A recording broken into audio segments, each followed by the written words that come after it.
First off, could you describe yourself to our unseen film audience? Describe myself? Or say who you are, or they don't know you yet. Really? Well, you're looking at it. What do you think I am?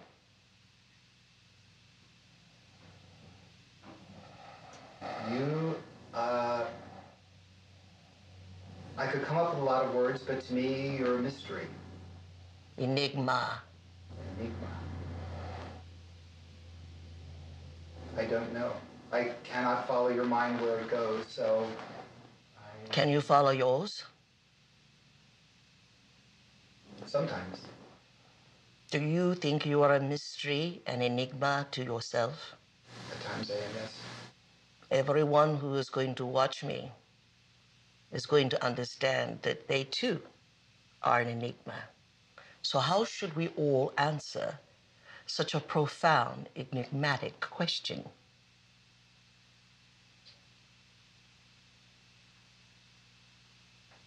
Mysterious. What is mysterious to you? Mysterious. I guess it comes from the word mist. And where does that come from? The mist comes from not being able to see reality clearly because there's something in between you and that. I thought it was vapor. It is in a physical sense.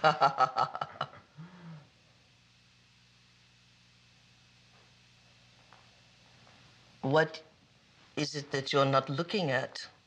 There is no mist here. I'm not looking at the spirit, the essence. Have you ever seen your own? No.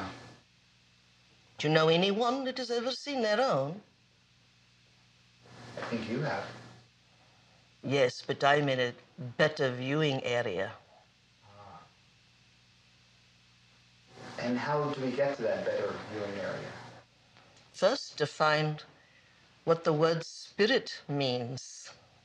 Everyone uses it like loose change falling off of their tongue. But what does it buy? Spirit. In my mind, I think of it as the non-physical, the things that we cannot perceive with our senses. Do you think in terms of non-physical? Times, yes. How about all times? If I were to remove you out of your body, but you didn't know it, and you continued to think as the entity you are, would anyone be able to see you other than me?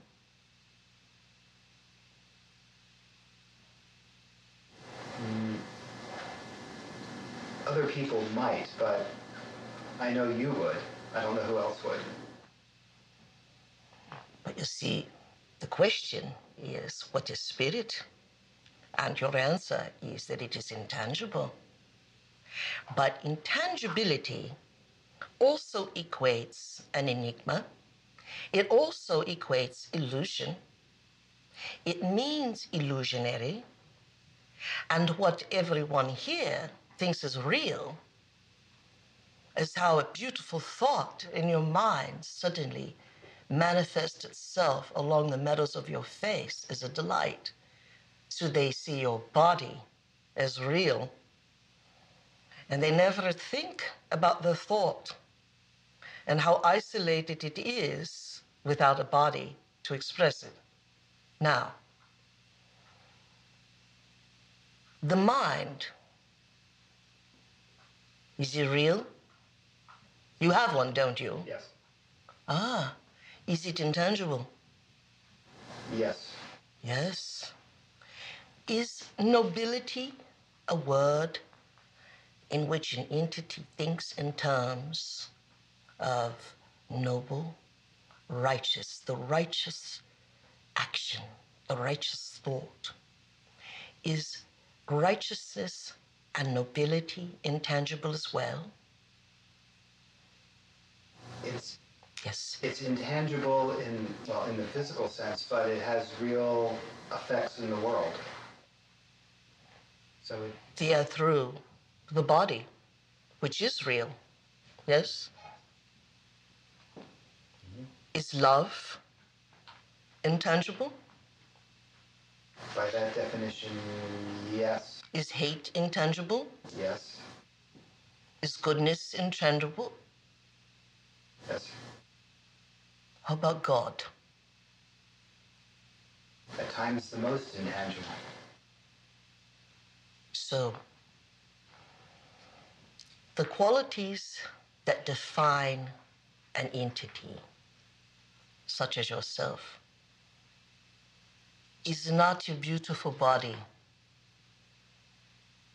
or your beautiful face. It's the intangible that defines you as who you are. And because they are merely concepts of thought, they have no fertileness. We cannot see them, as it were, unless we enact them through a modus operandi that we call our human body. But if we took all of you and all of those thoughts that are intangible away from the reality of your body, would we still have you? No. Beautiful.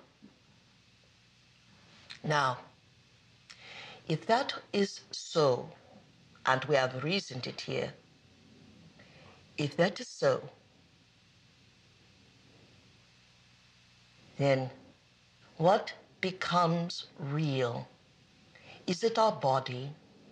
Is it our cumulative genetics? Is it how we look? Is it how we walk? Is it how much we weigh or don't weigh? Is it because we're a man over a woman, or a woman over a man, or a mixture of both? Is that who we are? Then why, my beautiful entity, should we define the substance of self as an enigma, unsubstantial, intangible, when it is the very thrust of what we are? I dare say we rather have the scheme of things of self reversed. That what is truly real is the composite of what we are, our thoughts, surface thoughts, subterranean thoughts, vast chasms of memory, and a vast indifference of feeling, but yet unthought.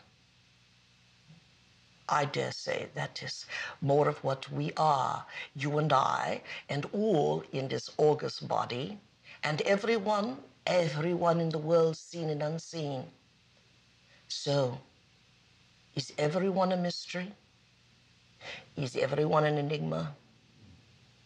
They most certainly are, because the things of true virtue we cannot find on the body as openly as we have blue eyes and dark hair and moles or birthmarks or height.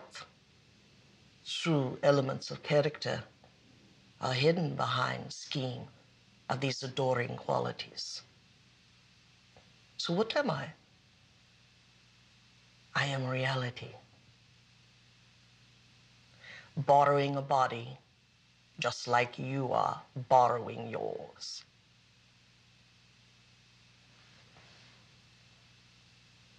Did you understand? Yes, I did. So how can you continue to see the world as real if the self that is determining it to be real is intangible?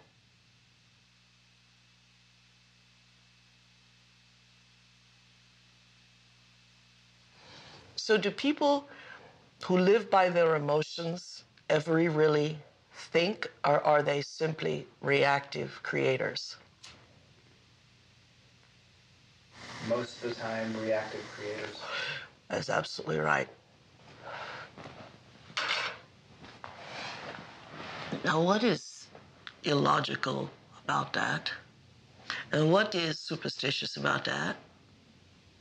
Well, that's just pure reason now, ain't it? Well, then what is so beautiful is no one ever taught people this. And they never taught them that in understanding that intangible as creating reality. And the only reality they know is how they feel. So how can anyone really say they're in love with a specific person, for example? They're only in love with the anticipation of the emotions they're addicted to. Because the same person could fall out of favor the next week by not complying. My goodness, doesn't that change the landscape of our emotional outlook on personal needs and identities? How so? Well, then the rest, everything out there is just to basically arrange to give you your rush, your hit, your emotional. Would you want to be in love with someone, my beloved entity, that only saw you as a means to an end? No. Would you want to tell somebody you love them when in reality all they are is a means to an end? So how can we ever say that how we feel determines the gravity of our commitment in terms of that genuine, noble character? Maybe the gravity of the commitment is based upon the constitution of sharing those same feelings. And maybe that's where it ends. Right? Right. So what does the Christian Bible tell you about this? The Christian Bible has a list of shoulds and shouldn'ts. That were all broken by Jehovah and Abraham. But go ahead. And they give you your list of shoulds and shouldn'ts, and that's the good book. That's the law. So what are they talking about? Are they talking about emotions? That's exactly what they're all talking about. Aren't they?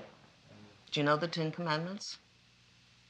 I know most of them. Thou shalt not kill, thou shalt not, we're gonna get Who's thou? thou. Well, that was the way they wrote it in the good book. Well, which good book? The Old Testament. Really? I thought the Old Testament was a configuration of King James. Continue with your With my 10? your 5 5 commandments. commandments. Thou shalt not steal, thou shalt not covet thy neighbor's wife, or have adultery with the neighbor's wife, thou shalt not covet thy neighbor's property, thou shalt not bear false witness against thy neighbor, thou shalt love thy God with all thy heart, all thy mind, and all thy spirit. Now, which of these are emotional and which are not? Well, they're all pretty much designed to keep the emotions in check. Brilliant. Keep a lid on the furnace, as it were. Think it ever worked? Thank God we have reincarnation to back us up. Think it ever worked? You think it works today? Makes people miserable. And you know why? The reason that today is such a beautiful day and your epic is everyone's breaking all those laws. You know why they are? Because they had to experience all of them in order to be wise about any of them. You can't cure an addict until you give an addict everything they want and then they ask for no more. That is when we have owned an experience, and that is when we are wise. Couple that with indeed new revenues to the mind, and revenues to the mind is knowledge. And from knowledge, it's like building blocks. We build new holograms and we create a new storm. And in that new storm, we create realities in which unknown feelings, indeed unknown emotions, shall exist. How in the Ten Commandments could we have possibly created a mind that could transcend space and time? No, we're too busy keeping our emotions in check to ever dream of infinite possibilities. And maybe that is the ultimate conspiracy.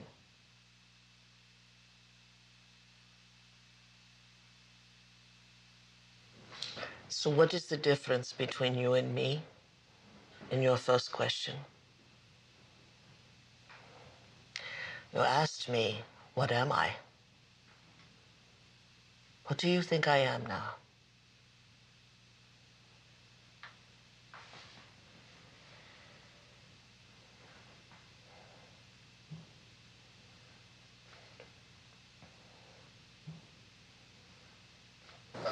Unlimited. Did I have any judgment on any one thing that we discussed? Do you think that I have any one judgment on anyone who has so gathered here?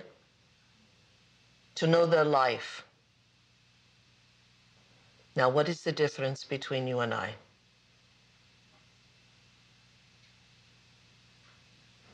I have judgments on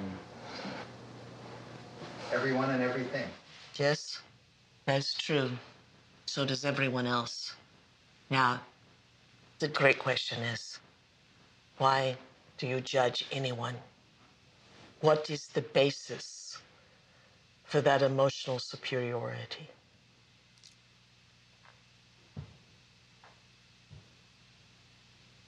Desire to feel superior. You got it. Better than. The only way mediocrity can feel close to originality is to suppress other mediocrity.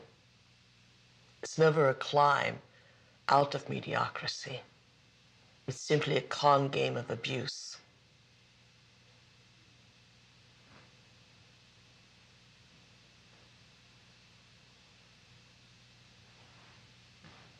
So if you knew what I knew, would you judge anyone in this room? Are you sure?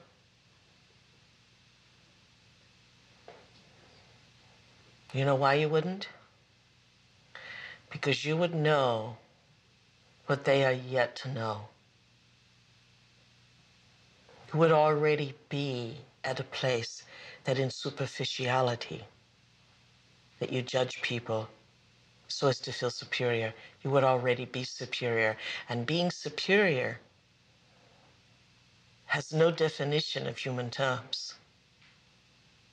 In fact, the more you know, the greater the love one has, because the greater one understands everyone. And if I, in my most humble abode, in my most humble, bleach blonde from Tacoma, Washington, broad, can know this about people, then why would you ever judge my appearance versus my great mind? For in my great mind, I love everyone. And think all people, you may be the head of this film, but all these people working for you are just as divine as you are in my mind. And because of that rank and file now having equality, they are now divine in my mind. And that's because I know things you do not know. Those things I know, pure reason, pure observation, and a desire to know greater than my ignorant addictions of predictability. The only way that I will ever be great to myself is not what I do to my body, but what I do to my mind. We should love science. It's closer to the true meaning of God than any religion it ever was.